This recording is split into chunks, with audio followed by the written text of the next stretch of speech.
Non, guérir tes blessures, c'est pas la solution pour, sortir des conflits du couple et avoir une relation de ouf. Non, non.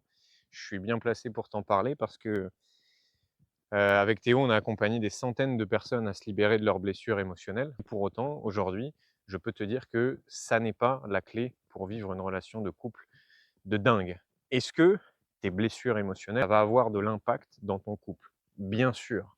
On arrive dans le couple, on n'est jamais un qui rencontre un, on est un plus toutes ses blessures qui rencontre l'autre avec toutes ses blessures. Et évidemment que ces blessures-là vont générer tout un tas de tensions, tout un tas de réactions émotionnelles complètement disproportionnées et vont pouvoir carrément pourrir ton couple.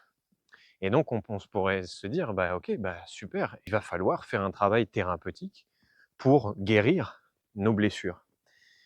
Et est-ce que ça peut aider? Bah oui, évidemment. Si tu trouves un bon thérapeute et que tu fais un travail sur ta blessure de je sais pas quoi, d'abandon, et puis ça y est, ta blessure d'abandon est guérie, tu te sens plus abandonné dans ton couple. Ah, mais maintenant j'ai une nouvelle blessure, c'est mon sentiment de rejet quand l'autre fait ça. Et puis tu vas aller guérir ta blessure de rejet. Ah, bah c'est cool, il y a plus, mais maintenant il y a une autre blessure, c'est ma blessure d'humiliation.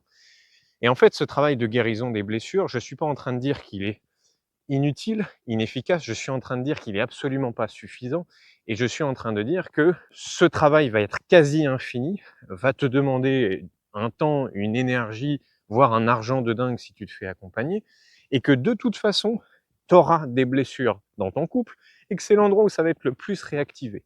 Donc au lieu d'attendre qu'on te donne du poisson à chaque fois et de devoir guérir toutes les blessures, oh là, j'arrive devant un obstacle, et de devoir guérir toutes tes blessures, ben, l'idée, ce serait peut-être d'apprendre à pêcher. C'est-à-dire d'avoir la capacité, malgré les blessures dans le couple, malgré les réactions émotionnelles qu'il peut y avoir, ben, de naviguer avec ça et de faire couple. Et cette capacité-là, c'est l'intelligence de couple, ou en tout cas, ça fait partie de l'intelligence de couple. L'intelligence de couple, c'est la capacité qui va te permettre, avec n'importe quelle blessure qui va être réactivée dans le couple, déjà de désamorcer ça et que ça ne prenne pas des grandes proportions et que ça ne devienne pas trop souffrant pour les deux. Et en plus, tu vas pouvoir, grâce à la relation, aller te libérer et guérir cette blessure grâce à la relation. Oui, oui, c'est possible. Sans avoir besoin d'aller payer un thérapeute, tu vas faire ça à l'intérieur de ton couple. Évidemment, je te dis ça en une phrase et ça demanderait plus d'explications. Et c'est ce qu'on fait dans notre accompagnement nouveau couple, parce que c'est un vrai accompagnement où on enseigne cette intelligence de couple. Mais soit tu vas acheter du poisson, soit tu apprends à pêcher. Et nous, ce qu'on apprend aux gens à faire, c'est d'apprendre à pêcher.